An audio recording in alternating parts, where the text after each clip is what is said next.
ভুলে যাওয়া হইতে পারে, আজকাল খুব হয়। তেলাওয়াত করছে, আমার সময় তেলাওয়াত করতে করতে ভুলে গেল, পিছন থেকে লোকমা দিলে আরো হড়বড়িয়ে গেল। হচ্ছে যে আপনার ইচ্ছা ছিল যে আমি আরো কিছুটা পড়বো, কিন্তু যে কোনো কারণে হোক আর পড়তে পারলাম না। ইচ্ছা ছিল যে আমি সূরা ধরেছি, ধরেন সূরা অদ্দুহা ধরেছি বা জুলজিলা ধরেছি, আমি শেষ করব, কিন্তু শেষ করতে পারলাম না।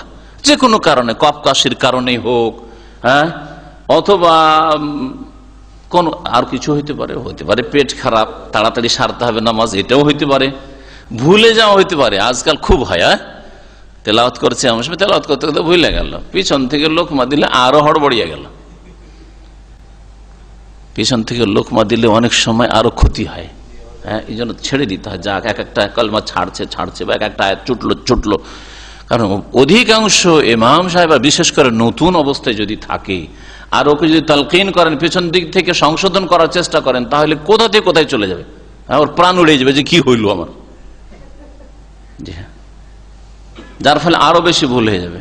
তো না, আর ধরতে পারছে না, বুঝতে পারছে যে আর আগেই তো পারছি না, আর কেউ হয়তো পিছন থেকে আমাকে সাহায্য করতে পারছে না, অথবা সে নিজের ব্যালেন্সটা ঠিক রাখতে পারলো না, রুকুতে চলে যাক, আল্লাহু আকবার, চলে যাক রুকুতে, কোনো দোষ না, নামাজে কোনো ত্রুটি করলো না। কিন্তু সাধারণ মূর্খ মানুষ, আরে একটা আয়াত পড়তে ধরেছিল, পড়তে পারলো না, আল্লাহু আকবার, রুকুতে চলে গেল, নামাজই ভালো হয়নি, আজকে নামাজ খারাপ হয়ে গেছে। কোনো নামাজ খারাপ হয়নি, নামাজ কোনো খারাপ হয়নি। তিনটা আয়াত অথবা তিন আয়াতের সমান একটা আয়াতই যদি লম্বা আয়াত পড়ে নিয়েছে, যথেষ্ট হয়ে গেছে, নামাজ হয়ে যাবে। তারপরে এটা সুন্নাত, সূরা ফাতিহার পরে অতিরিক্ত সূরা মেলানো, আয়াত মেলানো কি সুন্নাত। সুন্নাত ছেড়ে দিলেও নামাজ হয়ে যাবে, শুধু সুন্নাতের ঘাটতি হলো, সওয়াবের ঘাটতি হলো। পড়ে ফেলেছে, যথেষ্ট, 2-3 লাইন পড়ে নিয়েছে, সূরা আসরের সমান, সূরা ইখলাসের সমান, যথেষ্ট হয়ে গেছে।